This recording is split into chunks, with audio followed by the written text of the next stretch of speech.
Welcome once again to Lehto's Law. Here's Steve Lehto. I was talking to a friend of mine who's an attorney about things that interest us in the field of lemon law. And I realized that a lot of people might not be aware of some of the things, unless it's pointed out to you, that happen in our field, but how it might affect you as a person who owns a vehicle but doesn't think about the law on a daily basis. And that is that there was a long strike at General Motors not too long ago, a 6-week long strike. Cost them billions of dollars, made international news. But the thing is that when the strike ended, people go, oh, it's back to business as usual, right? Well, there's a weird problem that happens. It's a ripple effect after a strike is over. And, they can start building cars again. So the inventories on the dealership lots have been getting smaller and smaller. Now they can build the inventories back up. While they're doing that, though, sometimes it causes parts shortages. So that if you bring your vehicle into the shop during a strike or after a strike, if it needs certain parts, they might not be able to get them because the part supplies are screwed up because of the strike. And so there's a situation that's been going on for a couple of years now with trucks built by General Motors, Chevy, and GMC, where they've often got a weird clunking noise in the rear end. And I've been aware of this for a few years, and I've represented people who own quite a few of these vehicles. And it's a clunking issue that's got to be resolved by replacing parts, big parts.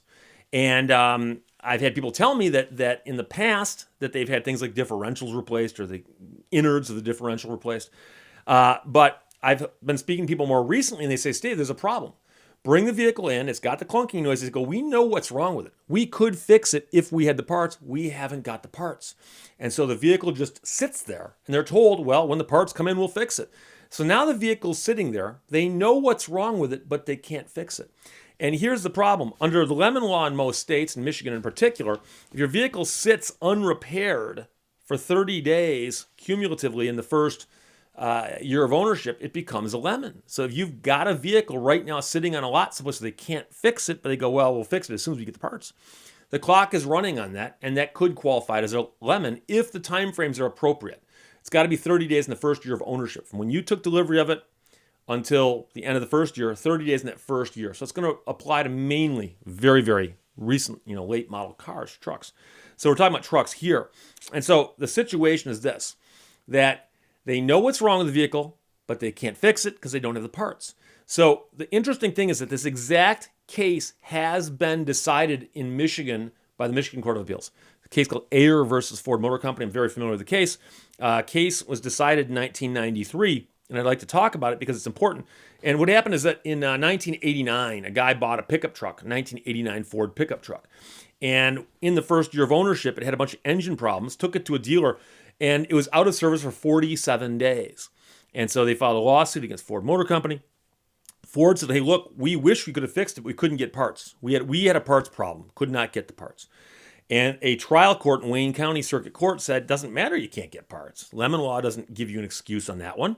And so the lemon law says that a vehicle is a lemon if the new motor vehicle is out of service because of repairs for a total of 30 days or more. That's it. Boom. So now there are some excuses they can raise. And in this case of Ayer versus Ford, Ford said, well, we had a problem with getting parts. And there is this subsection under 257-1403, sub 5, that says the term of an express warranty and the periods of time in the statute shall be extended because repair services were not available to the consumer because of war, invasion, strike, fire, flood, or other natural disaster. And in the case of Ayer, they said none of these things applied, so you're out. And Ford said, yeah, but we had a problem with our parts suppliers. And they said, well, let's take a look now. Is that war? No. Is that invasion? No. Is that strike? No. Is it fire, flood, or natural death? No. Boom, you're out. So there's a concept in the law, in Latin, expressio unius est exclusio alterius, which I know most of you get, but I'll explain it for the one or two of you who don't. But if I make a list of things with no catch-all, if it ain't on the list, it doesn't count. If it's on the list, it counts. The expression of one is the exclusion of all others. Expressio unius est exclusio alterius. But you might say, Steve, I noticed in the middle there, it said strike. Strike. Can't General Motors hang their hat, figuratively speaking, on the fact that they couldn't get parts here because of a strike? Well, something, they didn't rule on that point exactly in Ayer versus Ford because it wasn't raised, because it wasn't the situation. But the point is there was a strike. The strike was a month and a half ago. They can't use that excuse forever, right? And so the point is that if you brought your vehicle in during the strike and it sat there, they'd have a better argument. Once the strike's over, I think they lose that argument. And in fact, the court talked specifically about how cases like this are remedial in nature, and the statutes are designed to remedy a problem, to help the consumers.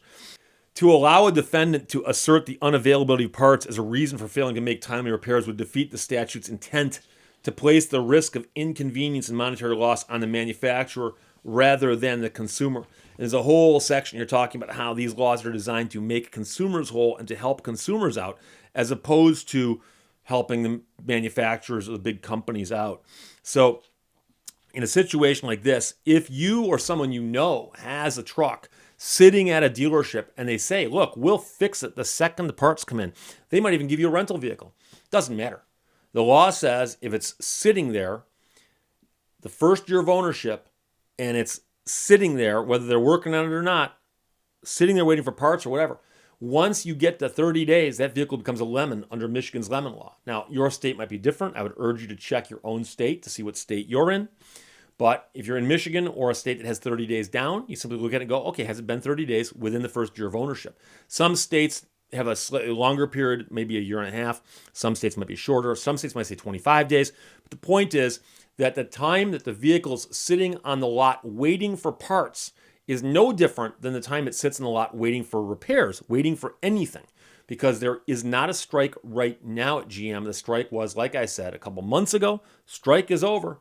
And so the fact that the parts aren't available, there's a reason for that. And by the way, I've spoken to guys before who work at the manufacturers, and they'll tell you that when they're building cars and the cars are selling, that's their number one priority. And so when it comes to parts that go into the cars, depending on how they allocate their resources, it often is the case that all of the big stuff is being put into the assembly of the cars. And somebody goes, hey, what about the transmissions, the engines, the differentials, the various big components? Why don't you ship some of those to dealerships, get those in the pipeline? And they'll say, you know something, right now we're building the cars as fast as we can. We haven't got time to do that. And I've spoken to guys who said before that there have been like engine shortages simply because they're building the cars as fast as they could because they're selling.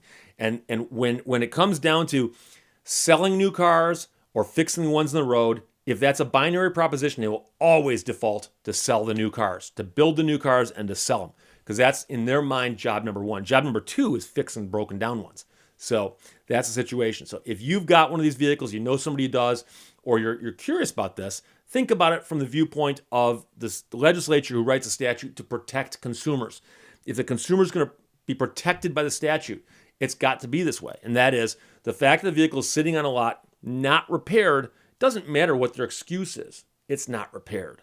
And as long as there's not a strike going on right now, they can't use that excuse legally. So there you go, my friends. If your vehicle's sitting on the lot and they say they know what's wrong with it, doesn't matter. If they can't fix it right now, that's a problem. So there you have it, my friends. Questions or comments, put them below, and let's talk to you later. Bye-bye. Thank you for watching Lehto's Law. Keep your friends close, but your enemies closer.